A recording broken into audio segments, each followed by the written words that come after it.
Welcome back to Go Produce My Crew. My name is Big Lou, and this is the podcast and YouTube channel that explores how music industry professionals turn their passions into profit. We are on a massive mission to bring clarity to the music industry, and our goal is to help 1 million music industry professionals live off of their passion. I'm laying down the foundation that I need in order to thrive in the music industry, and I want to help you do the same. This episode is brought to you by thecharts.com. If you're a producer or beat maker looking to build your beat commerce business in less time, thecharts.com can help. With an easy-to-use, mobile-friendly interface and built-in marketing tools, thecharts.com will help you grow your brand, build your fan base, and scale your income. Sign up for free and start selling your beats and instrumentals today on thecharts.com. Today's theme is, what steps should you take to market your music so that your mom isn't your only fan? Let's go.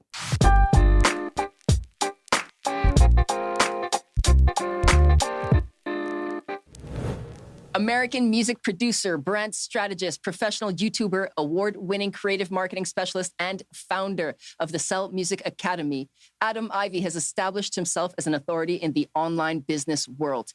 He has been featured on CNBC, G4 TV, MTV, and E! Network. He has worked with over 2,400 independent recording artists in 23 countries with companies such as Burger King, Dell, Taco Bell, and Behringer. And with also major recording artists known as G-Eazy, Mod Sun, and Kevin Gates. His story is a result of him merging his passion for music production and his experience of the executive level corporate marketing. Go produce. This is Adam Ivy.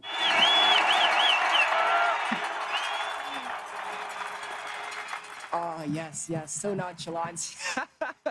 Welcome to the show, Adam. Thank you so much for being here. I want you to know we do appreciate your time. So let's make the most of this. Hey, I appreciate the opportunity. It's always good getting together with some good people, and that's what we're doing today. Absolutely. Let's jump right into it then with the first segment. The first segment is called The Basics. Yeah, we got someone swaying back and forth. That's right. One of our last guests, he wasn't too into the dance. I love the energy. All right. Never bring them back on the show. We'll leave them undisclosed for now.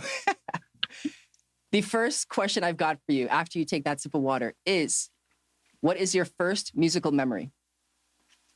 That's a damn good question, man. First musical memory, probably my grandmother playing piano in her house. She was a pianist for multiple different churches in our area. An organist as well.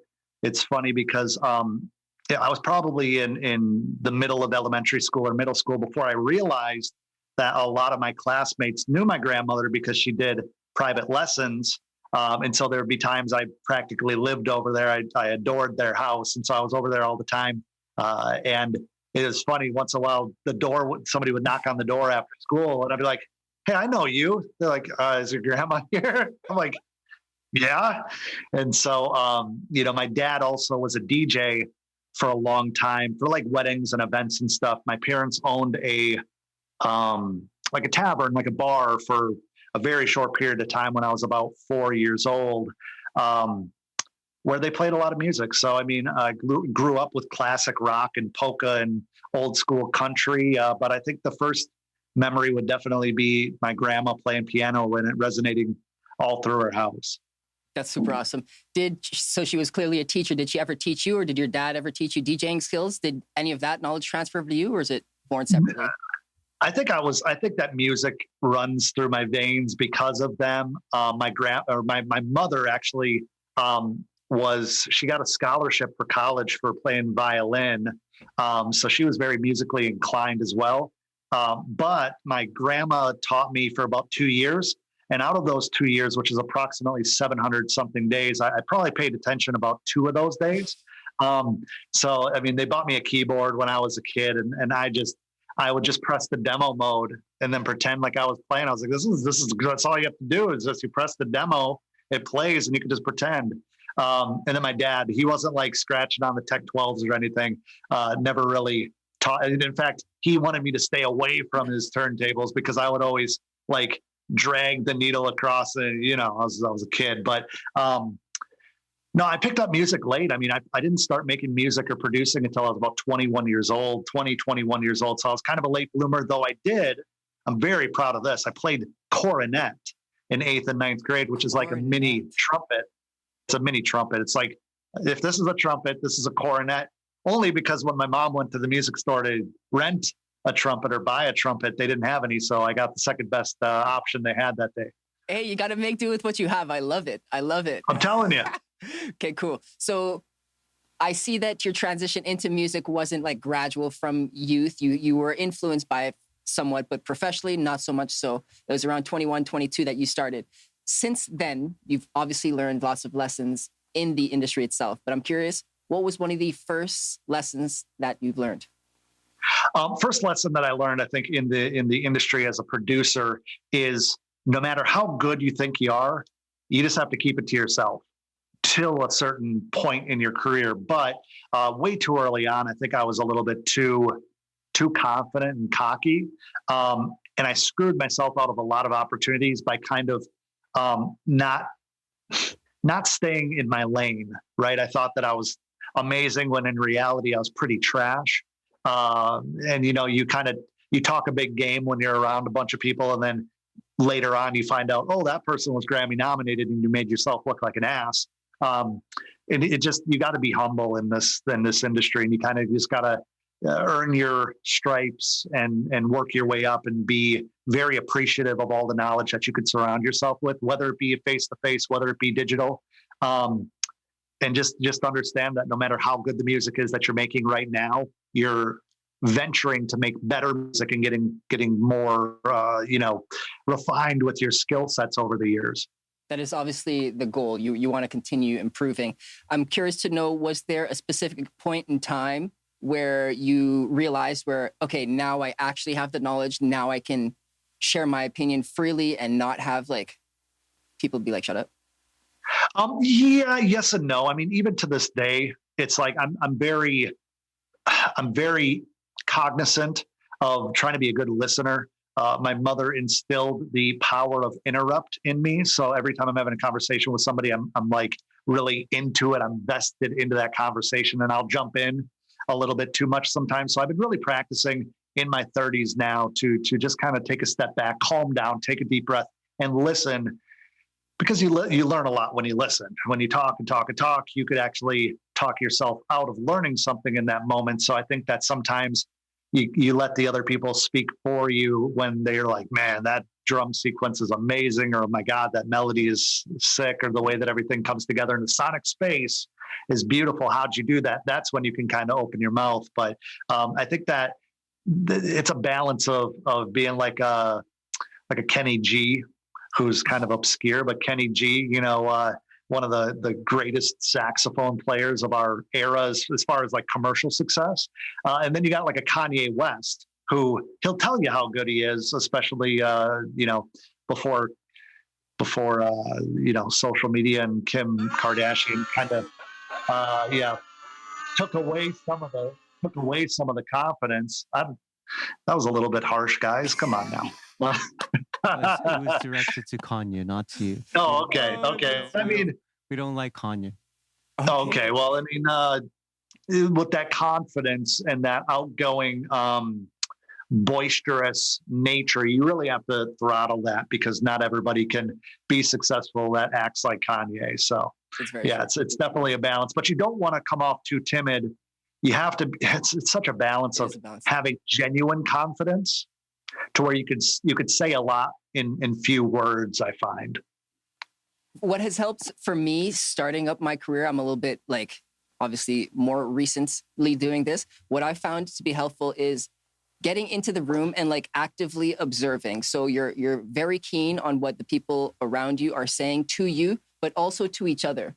How are they acting in this space? And you absorb all of this, and gradually you adopt these kinds of behaviors, and you begin performing like they do. So that's something that has helped me get to that. 100%. What is the greatest challenge that you currently face outside of COVID? Time. Not having enough time for all of the adventures that I'm on, for all of the regular business ventures that I'm pursuing. As things grow, as you grow your team, as you grow your obligation to an audience, time disappears really, really fast.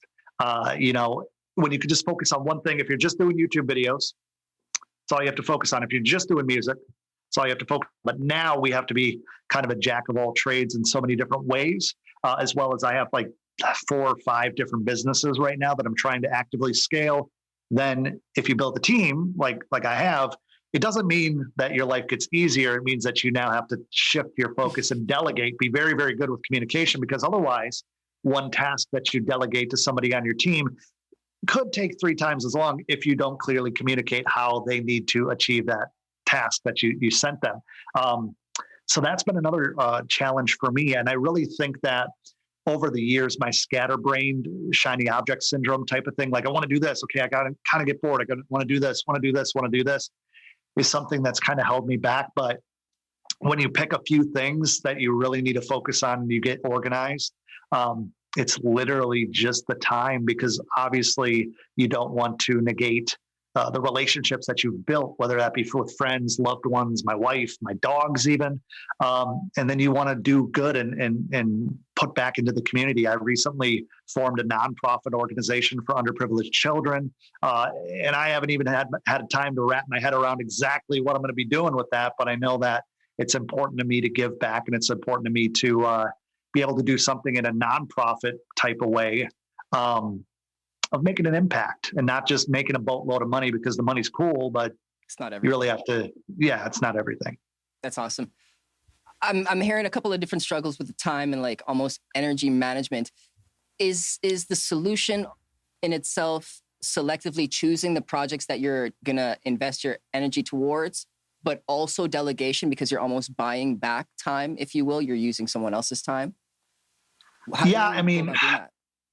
I think for the last few years, I've adopted this thing where it's the ultimate freedom is when you're able to say no to things without it affecting your livelihood financially, right? So the better you get at saying no to things, the better you're going to be off just in general. So I've been adopting that. And on top of that, I think it's the delegation, understanding that you need to be able to, in certain businesses that I'm running, you need to be able to clone yourself and be able to exist and stay profitable and stay scaling in a positive way without you even being involved in a lot of ways.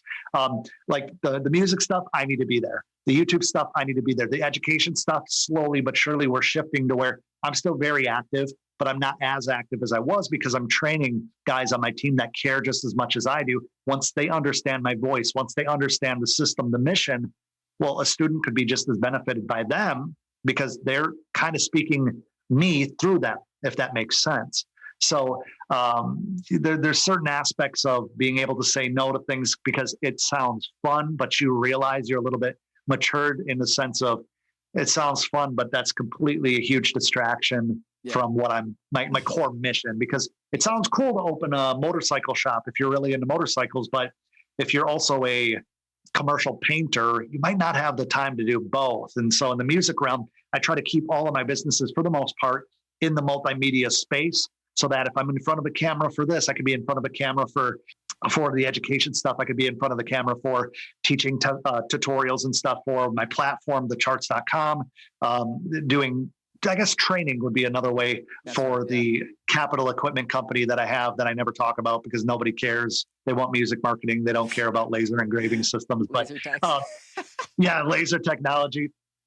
So it's a constant struggle of how much is enough when it comes to the ambition and the drive of what you're trying to do versus how much of an impact are you making? What are you really passionate about? Because let's face it, what I was really passionate about at like 23 might not be what I'm super passionate about now in my mid 30s.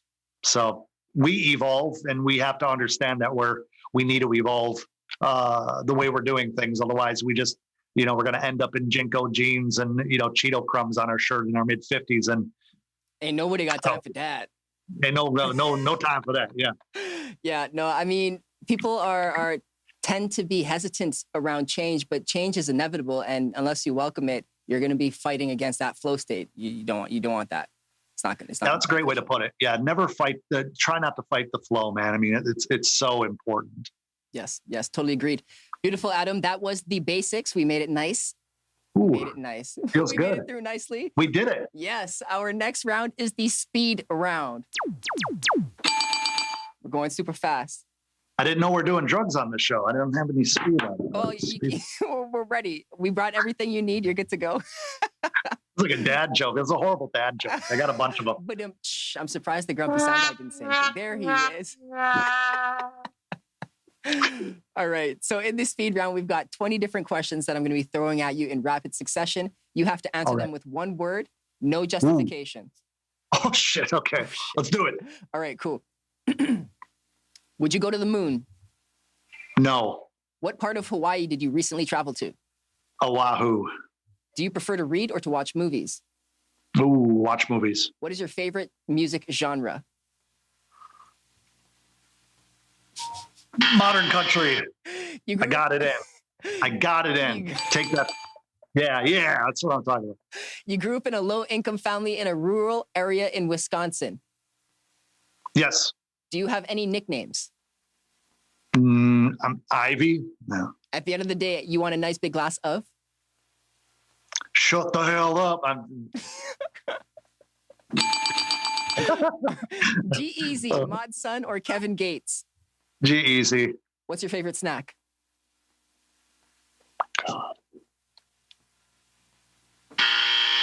I choose. What's your favorite animal or plant? Dogs. Your goal is to empower those looking to build a business around music without having a large marketing budget. Yes. If movie is to watch, then Netflix is too. Chill. Where's your favorite place in the world? Right here where I am. How often do you currently produce music? Twice a week. Who is an artist that you currently find the most exciting? Ooh. Celine Dion. Where is your next favorite where's your next vacation spot? New Zealand. Do you ever get overwhelmed with all that you do? Every day. Small town or big city? Small town. What is your favorite time of day? 7 a.m. Do people still question your techniques? Every day. Every day. We made it through the speed round. Nice. You made it through nicely. It was a couple of rough patches here and there, but we made it through. I overthink. I am a chronic overthinker and stuff like that. So every question, I'm like going into a catacomb of overthink. I'm like, favorite artist. Well, what genre are we talking about? Celine Are we talking Dion. about? Yeah. It's one of my wife's favorite artists. Yeah.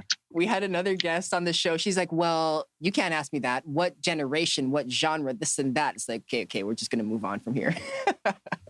That's awesome. Did any of the other questions stick out to you? Snack food. I love eating.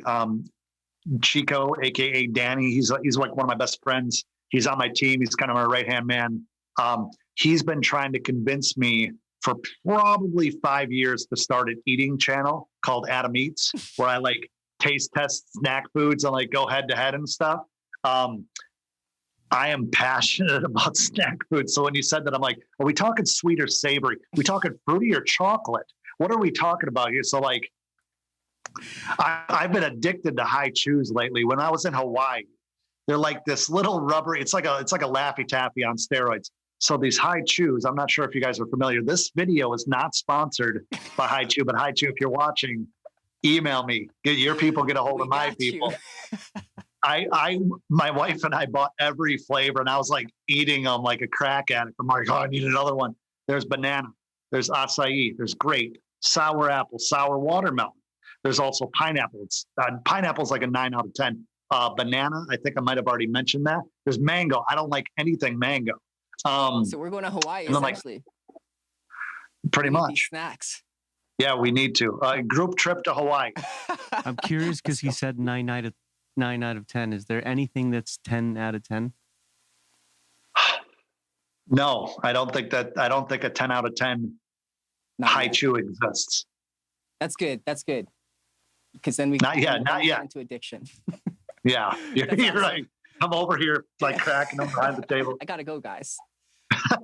a little bit of time on G-Eazy, Mod Sun, Kevin Gates. Any memorable stories working with them?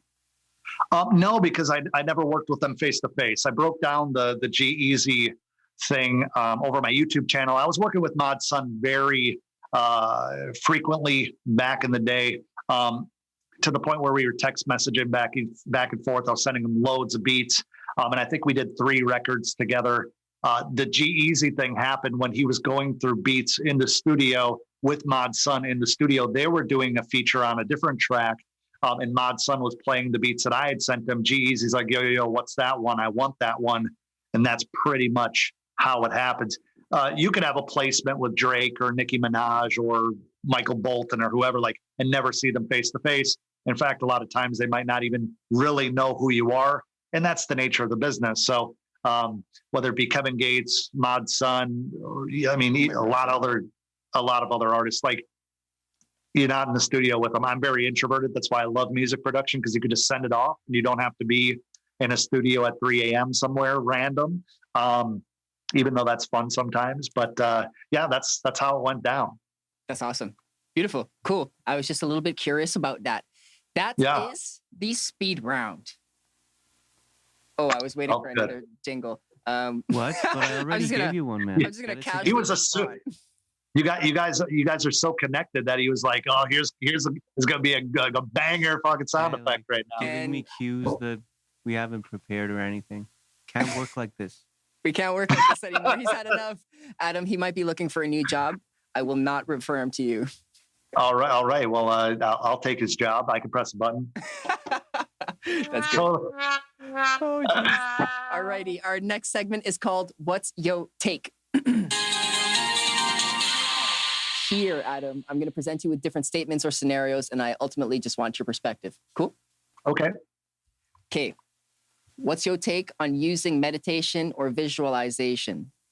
Oh, it's, I mean, I almost turned into an old New Yorker woman. Oh, let me tell you. I think that it's unbelievably powerful. You know, I do it every day when it comes to different types of meditation. And people don't realize that even just sitting in silence, kind of just, that really is all it really involves, is just calming down, kind of calming your thoughts. And then visualization is one of the biggest things that I've done in my life to get me to where I am now. It's like you have to be able to see where you're going, taste, the different things that you're going for. And I don't mean that in a literal way, but what does your house look like? What does your car look like? What do the people's faces look like that you're going to be helping or impacting? What does it look like being up on stage or in a studio? Like, you have to really be able to narrow it down and use your imagination to the max to be able to picture the wood grain on the railing of the private jet that you're coming out of, the smell of the leather in the supercar that you want to buy. Some people don't give a shit about cars. Cool. I love cars. I did this stuff. So even in visualizing, I'm making up words, envisioning what your family looks like, what your dream spouse looks like, not visually per se, but, and I mean, I guess that would tie into it, but really like what that relationship dynamic, the dichotomy of that would look like, and how you feel within it, and then work towards that. I mean, it might not line up perfectly, but I'll tell you, somebody that imagines their life better than what it is now is going to go a whole lot further than somebody that feels as if the world is against them and that life is happening to them and not for them. I fully agree. I've applied visualization to myself probably starting 3 years ago, and I've got a couple of different techniques that I apply, but I'm curious to know, is there anything specifically that you do that helped you even start doing this? Because people oftentimes, when I at least talk to them about visualization, they're like, why are you just thinking about things and things don't just become? It's like, yes, it's not just hocus pocus. There's more to it. What techniques do you use to like do it?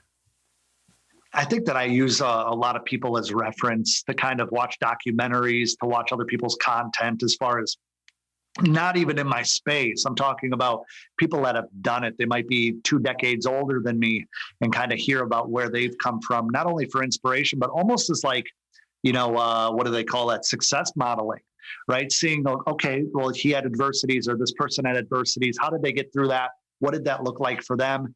If they can do it, I can do it, that sort of thing. Back in the day, I'd go to a ton of car shows. I've owned a lot of cars, and that's why I reference it. I love cars. I was a mechanic kind of before I ever got into music, because my dad was a mechanic in the military. My grandfather was a mechanic in the military.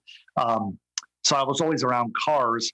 And so now at 36 years old, I've owned, I think, 84 cars and worked my way up, and love the culture of it, really, just like the music industry. I love the culture of it for the most part. Some of it's a toilet, but that's a whole different conversation. It's whatever happiness looks like to you, like follow that. Doesn't have to be a big house. It could be living in a tiny house, like whatever. Yeah, whatever it is. Get to a point where you're able to be prosperous without hurting anybody, and doing what you love to do or you're interested in. I think that's success. That's the key. That's the key there. And just before we move on to that, I just wanted to say that an easy way to collect all of your thoughts and the ideas that you want to have in your life, whether it's a nice house or just a nice family or both, you can put that on a vision board, and that'll help you visualize long term. Yes, vision boards are very cool. Look that up on Google. We don't need to talk about that anymore. What's your take on this, Adam? Most artists have what it takes. Whoa, I can't even read properly. Most artists have what it takes to live off of their arts if they market it properly. That's a loaded question, man. No. Here's the thing.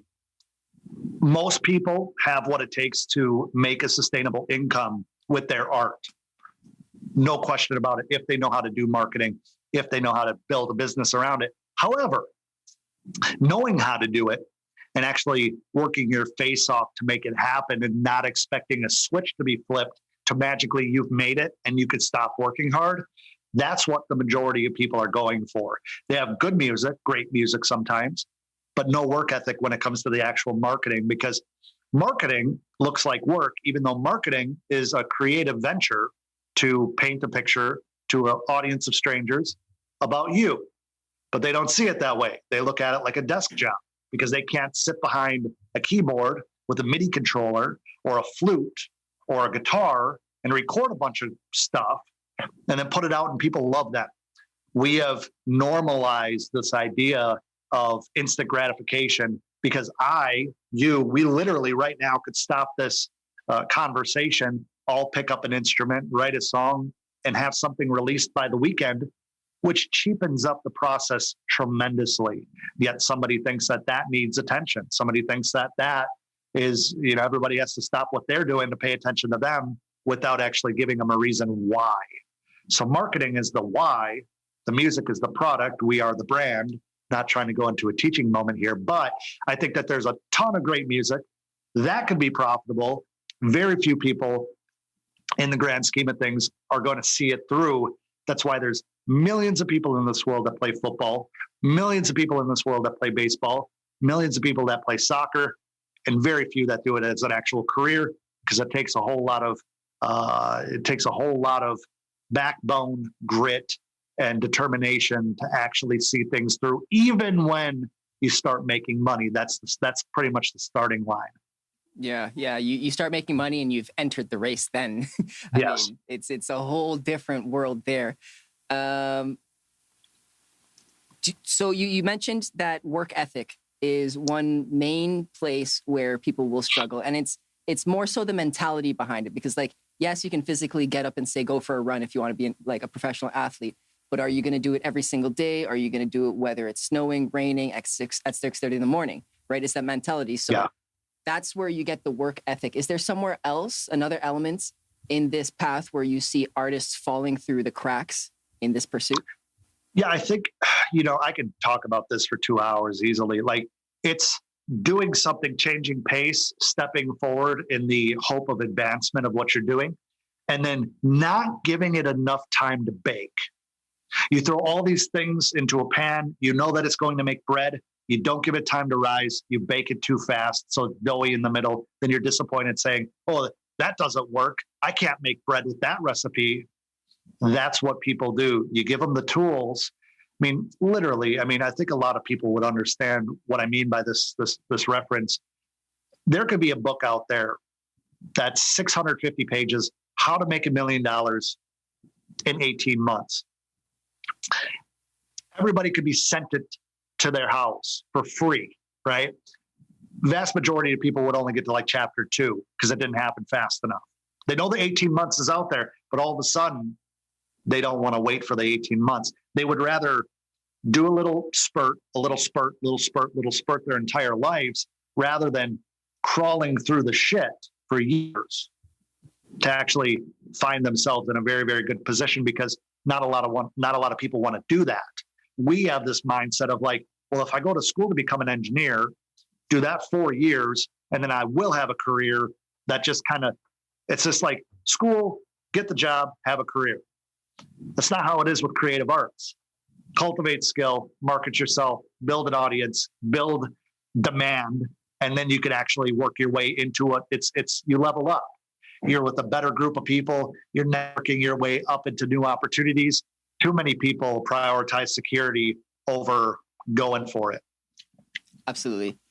You referred school. All right. And no, you're good. You referred school and how they don't necessarily teach entrepreneurial pursuits. Let's just say that. Do you think, though, that work ethic can be taught? Is it just innate? I think work ethic can be infused, but people have to understand their why. So many people want to be a producer because it looks cool. They saw some YouTube videos or some Instagram or TikToks that they're like, oh, it's so cool, I want to do that. Why? Do you actually enjoy making the music? Do you want people to love and adore you and like you and, comment and all this good stuff that a lot of us fall into when it comes to the chase of it? Same goes for any creative venture. Like I said, I think that work ethic comes from wanting something without a shadow of a doubt. It's not an option. This has to work. I need to make progress in this, even if I never make a career out of it. How far can I take this? Because, I know it sounds kind of corny, but we live one time, man. I mean, depending on what you believe in, we live one time. Even if you believe in reincarnation, it's not going to be this version of you, right? So we have one shot at it. Time goes by very quickly overall. And there you are. Yeah. What do you do with it? Yeah. And so you can go work a 9 to 5. And honestly, man, I am not the guy that is ever going to say like, you're going to waste your life away at a 9 to 5. There's a lot of people. I have friends, close friends that love their 9 to 5. If you're happy, you're happy. Like you said earlier. If you're happy, you're happy. Like we need tradesmen. We need doctors. We need engineers. We need all of these things. Not everybody is going to be a cool hip hop producer or a multimillionaire YouTuber or a watch blogger review. Like we're outliers, man. We're like, we're no different than the guy that's shoveling concrete for a living, making 18, 19 bucks an hour, trying to provide for his family. Okay. So last note on this before we move on. All right. What would you say is a common trait amongst those people with superb work ethic, other than their work ethic? Enthusiasm, man. Enthusiasm, charisma to a certain extent. But if enthusiasm, in my opinion, is so underrated. Have you ever just been around somebody with crazy enthusiasm? And they could be crazy. They could be not really know what they're talking about, but something about it is infectious. Now, have you ever been around somebody with no enthusiasm and has great ideas, but it's so boring that you're like, I get what you're saying, but you are not presenting this in a way to get me excited about it. That right there in the creative space is really what separates a whole lot of people. It's not the make or break, but it's if you have enthusiasm about what you're doing. Are you excited about what you're doing? Are you a fan of your own work versus not feeling good enough, not feeling like it'll ever really work? You're just kind of kicking the pile around to see if maybe something comes from it. Enthusiasm gets you hired at day jobs. There's a whole lot of people that go through the interview process. There'll be a person that's less talented, more enthusiasm. The hiring manager, the GM, the whoever is going to bring that person on because they're like, this person is good for our corporation. They're good for our culture, versus the person that might have some like book smarts or maybe a little bit more experience, but they're boring, maybe even pessimistic, or have just a bad vibe. So enthusiasm, very important. Goes such a long way. Yeah. All right. Last question before we jump to the next segment. You so keep we'll just saying the last question, but then you always ask more questions. Oh my goodness. Oh my gracious. The last question was the last question. That was the last sub question. No, it was the last question's Eve. You need to get it together, man. Yeah. So we're going to spend no more than 2 minutes on this because I know you talk about it a lot on your channel. But what is your take on paid social media ads versus organic growth? Paid marketing is fantastic once you have the organic growth started. Once you understand who your audience is, what the narrative is, what your value proposition is, what your unique selling mechanism is, your USM, bunch of acronyms. Once you understand how to grow organically, then you can actually go buy some fertilizer and grow your garden faster. But until you understand how to water, how to plant, how to seed, how to all that stuff, how to weed, you're just throwing money up against the wall and literally wasting money. I have never become a raving fan of anyone musically because I saw a freaking Facebook ad for their new Spotify release. That's a good point. Nope. Doesn't happen. That's a good point. What happens is you're aware of someone. That's why retargeting ads are so important, because you know that they're already aware of you. That way you can build brand awareness. You can make sure that they're alerted of something that you know that social media probably won't get in front of them. You want them to make sure that they know. But overall, trying to build a real fan base off of cold traffic, the labels try to do it, and you see a one-hit wonder, and then they disappear. And then they're like, whatever happened to Rich Boy? Whatever happened to Teo Cruz? Oh, who? Oh, the Dynamite guy. Oh, I don't know if I've heard that song. Yeah, no, right. Yeah, I get it. Yeah, that makes you sense. have to. And some like I have some artists. I'm not going to name names because it's kind of rude, but I have some artists that I really respect on YouTube, and I've watched like the labels have tried to pull them into the mix, and they're so freaking boring to be interviewed. I'm like, I think I've lost respect for. I love your music. I hunted down an interview because I wanted to know more about you. And now I don't want to know anything about you because you're really freaking boring. Yeah. So, and I guess that stems back to the enthusiasm conversation we had. But I think that organic is all about knowing what you have to offer, knowing who your audience is, knowing why they should care, and then making some content and stuff around that to pull them in. Yeah. Yeah. You got to hook them. Beautifully said. Beautifully said. Spend your money wisely. That was our last question, Grumpy Sound Guy, in case you were wondering. Well, thank you very much. That's jokes. Our next segment is called Community Queries. No sound effect here. That's totally cool. He's got me all over I am over here. on strike. He's on strike. Okay, so Adam, Community Queries is... I've got 3. I know. He's all over the place with this. He's probably watching a movie. We've got 3 fans. They've sent in questions ahead of time, and I'm just going to read, or they're going to share their questions with you. Okay, let's do it. All right. So the first question is from G Tech. He's a music artist out of Brampton, Ontario. What's going on? It's G Tech. My question is, how would music artists go about submitting their music to different Spotify playlists?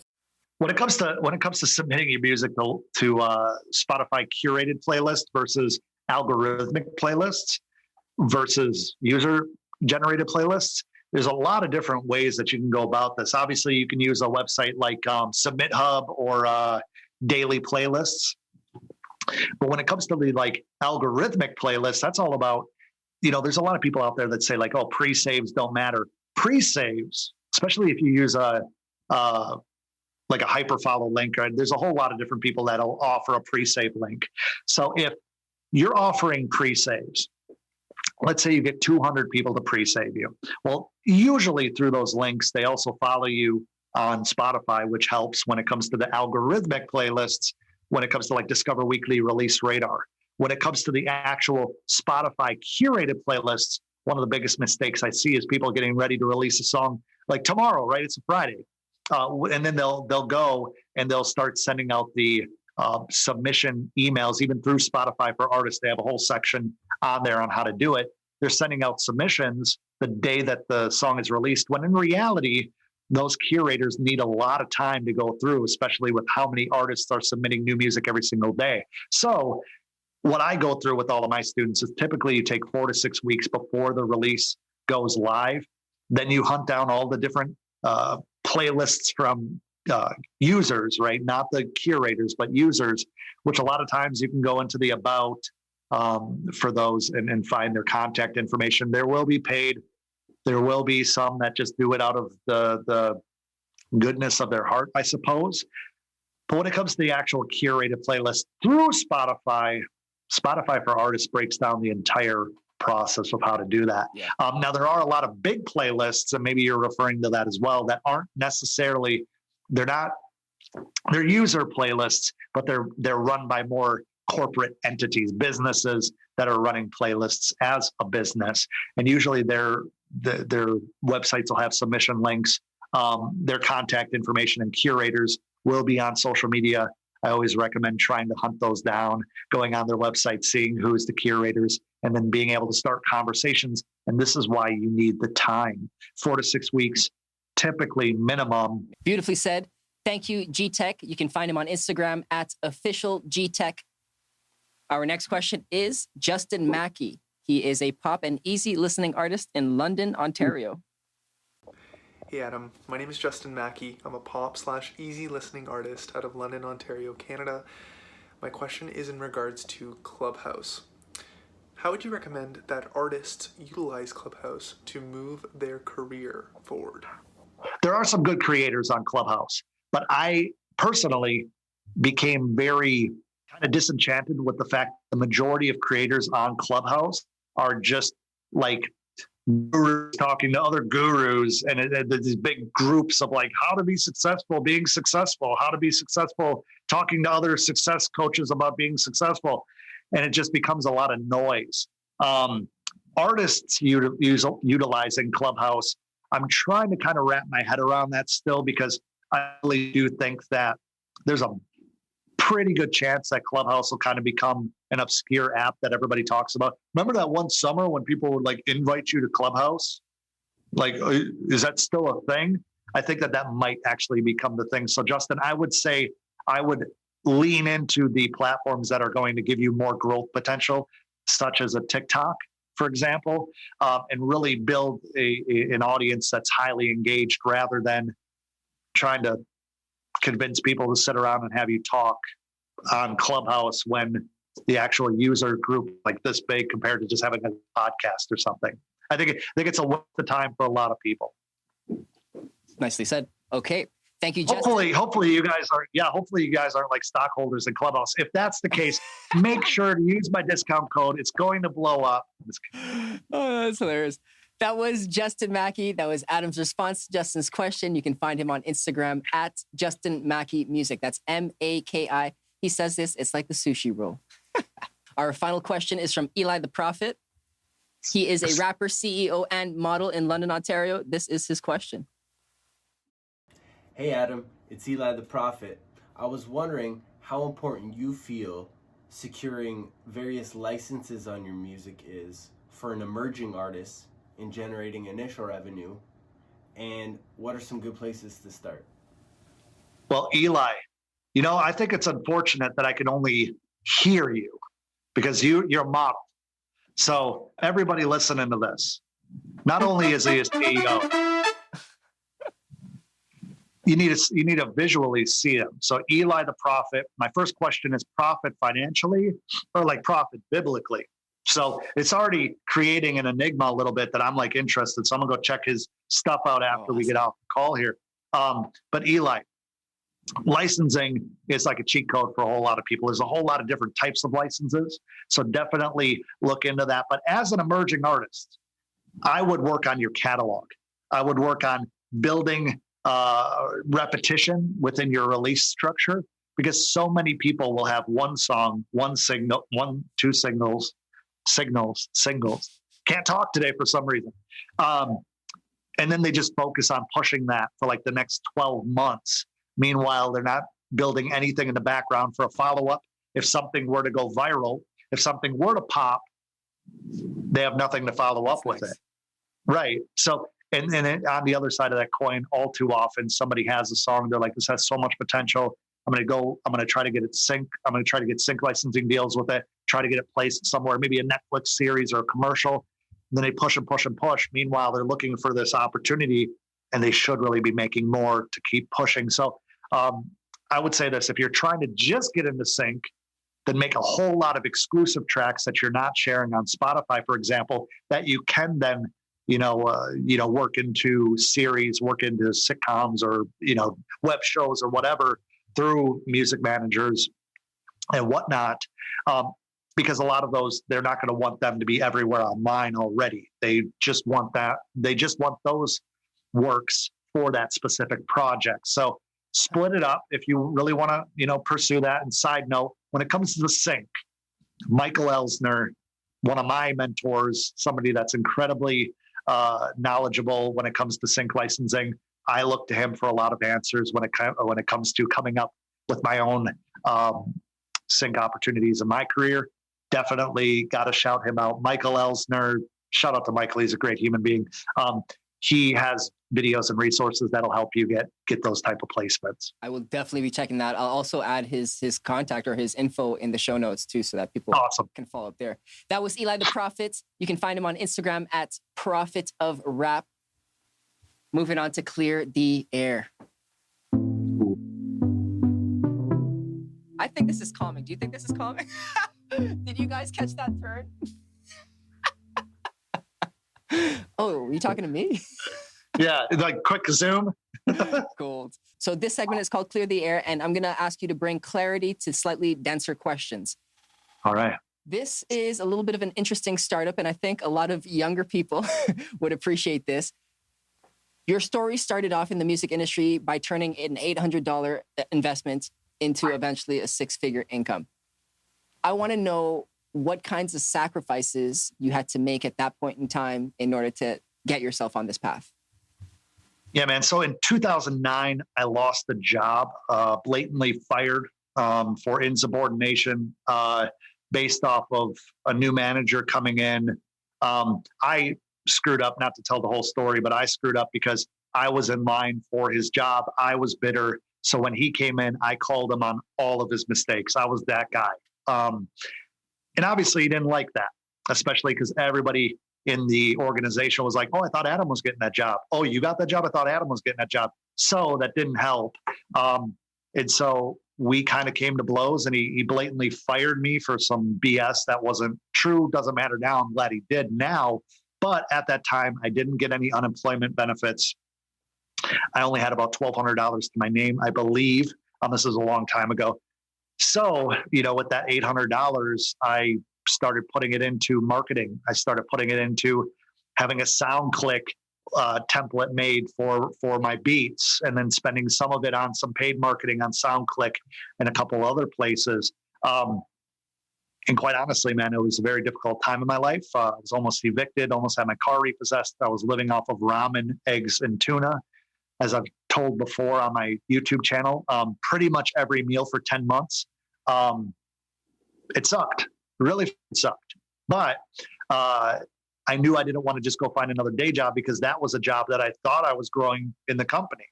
This is before I was doing music full time. So I had a side hustle doing graphic design for about 6 different nightclubs here in Orlando, Florida. That saved me big time, because once I lost my job, I had more time. So I went through all the different contacts that I had. I said, hey, Brian, I know you do your flyers for Friday and Saturday nights. Do you have anybody else that you know of that needs flyers? Or do you have another night that I could throw in as a bundle?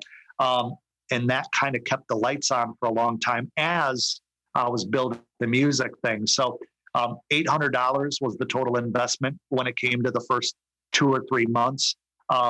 Really, really deep diving into, I don't really have any money. I have no money coming in aside from like I said, the absolute essentials to keep me housed.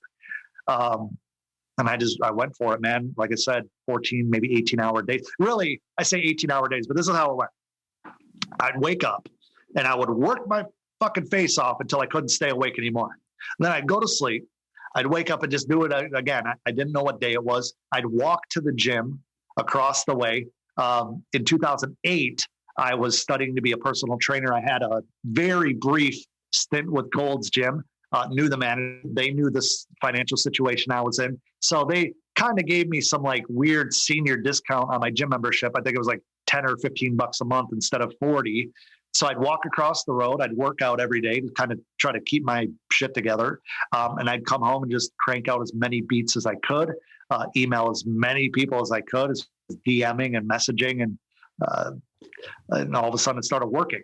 So, it's crazy what'll happen, when you dedicate a few hundred days or a few thousand days to something. And, next thing you know, from 2009 to 2010, I made about $34,000 in all of my creative ventures, including that graphic design job.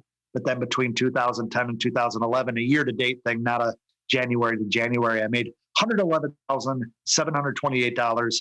And I always say that because Zach, who's on my team now, I said, I made $112,000. He's like, no, you didn't. I just saw it. It's $111,720. I'm like, okay, you caught me. So all of a sudden, one day after those thousands of hours that you put in, you got lucky. Right? Yeah, That's exactly. probably what happened. Exactly. That's exactly how it happened, man. Yeah. That's awesome. And then today I checked, you've got 12.9 million views on YouTube, or 12.87 if in case Zach is checking. And then 236,000 followers. This is super wild. This started 10 years ago. So that's the sacrifices are well worth it. And then this led to Sell Music Academy. So can you tell us a little bit around what this is? In the beginning, it was kind of bitter / I was really, really sick of false information being spread around. So I was like, I'm just going to share all this stuff on YouTube. That's how the idea started. And then I had a lot of people that were messaging me, thanking me for my time and effort on those videos. And then a lot of people asking, hey, can I work with you directly? Hey, do you have a course? Hey, this, hey, that. And so I'd spent about 18 months, pretty much 2 years, building a curriculum for an actual course, a program that I beta tested with a lot of my successful producer friends and a few artist friends to see if it would work for them. It did. And the feedback that I got helped me refine it. And then in 2018, I finally launched that course, which shortly after I had people asking, well, hold on. So shortly after I had people asking if they could work with me one-on-one, which is when I officially launched a mentorship program. But before that, how it all started with the mentorship thing is I was helping my friends, as I just mentioned, and then I would have friends of friends start reaching out to me. Hey, I heard you help this guy. Hey, I heard you help that guy. He sent me to you. And then they would send me a dissertation about their entire life story and about 15 different questions that I'd run out of ink and email in order to answer these questions for them correctly. So one day, frustrated, I said, hey man, if you need help on all this stuff, you would have to join my mentorship program. It's 10 weeks for $5,000. And he came back to me and he's like, hey, what's your PayPal account? I'll pay you right now. And I was like, oh shit. There's people out there that really actually need the help and would respect my time and appreciate my expertise.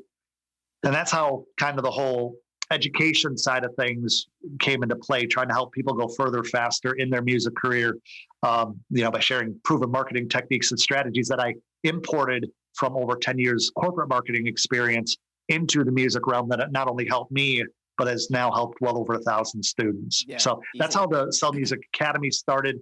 That's what we're doing right here. So I appreciate it. And I haven't yet started the Music Master course, but I did download several of the documents in anticipation. And I'm quite confident in saying that once season 4 does wrap up here, I will be spending a lot more time doing that. But I want to touch a little bit on what you have kind of in plans for next. So there's never, these are words that you said, there's never not enough room for growth. And you aim to establish yourself as a greater authority within this space. I'd like you to speak on what you're trying to accomplish here. Using the education business with the platform that I also have been developing called thecharts.com. It's a way for music producers and beat makers to simplify their beat commerce in a way that's marketing forward to help them brand themselves and get more attention faster with less effort than ever before, and utilize all of these things to really move the community forward. I could see having large public events in the future, conferences of sorts. And my team and I have actually been slowly figuring out the logistics to do a domestic tour here later this year of about 20 different cities, buying a Sprinter van and traveling around doing studio pop-ins where we have one-day events, and then possibly like a VIP experience the day after for people that want a little bit more of a deep dive. And so really take the education thing to the next level.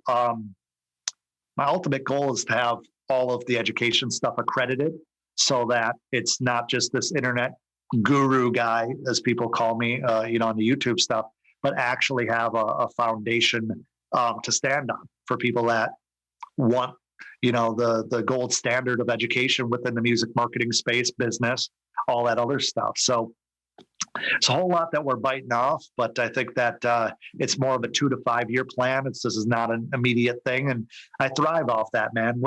If I could have a thriving company with, let's say, 150, 200 staff members to build an awesome culture around and bring people in and help them every single day, that would be something that I feel very excited about a bed for.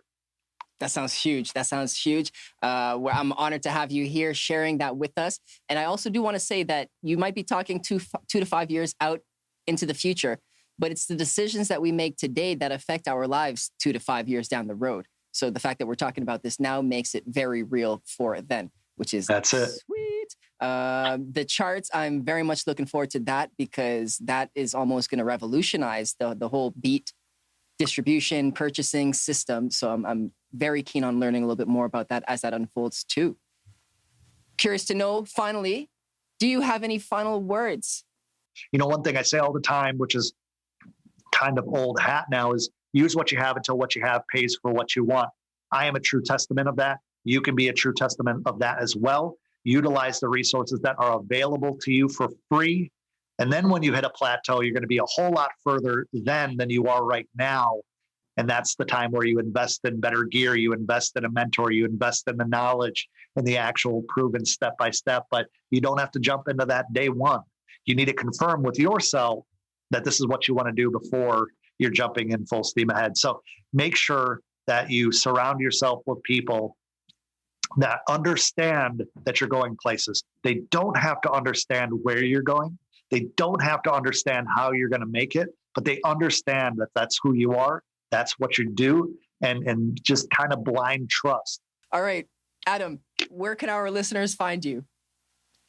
If you go to musicmarketing.com, you'll find me. Go to youtube.com/Adam Ivy. Adam Ivy on Instagram. I'd love for you to connect with me over there.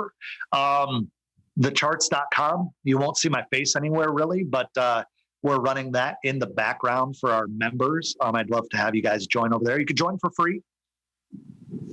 Just get a taste for what it is, and then start growing your brand, growing your business. What else? Yeah, really, guys, I don't have anything to sell you. Just go to adamivy.com if you want to see my website. Adam Ivy, ADAMIVY. Just Google me. Do they still say that? They said that a lot. Yes. In like the early 2000s. Google me. Remember, people had T-shirts. It's what it is. It's what it is. Google me. It's still a thing. That's awesome, Adam. Thank you so much for your time. Sheesh. We out. Oh God, is that how the kids are doing it? I don't even know what they do. Cold. Cold. Awesome. On God, respectfully. That shit's bussin'. Let's go produce. This episode is brought to you by thecharts.com. If you're a producer or beat maker looking to build your beat commerce business in less time, thecharts.com can help. Remember that you can sign up for free and start selling your beats and instrumentals today at thecharts.com. Big shout out to all parties involved. You can find more value at our website at goproduce.ca. Connect with me on Instagram at go.produce. If you're on YouTube, hit subscribe. If you're on Apple or Spotify, make sure to hit download. This will really help us grow our community. I'm Big Lou, and this is Go Produce.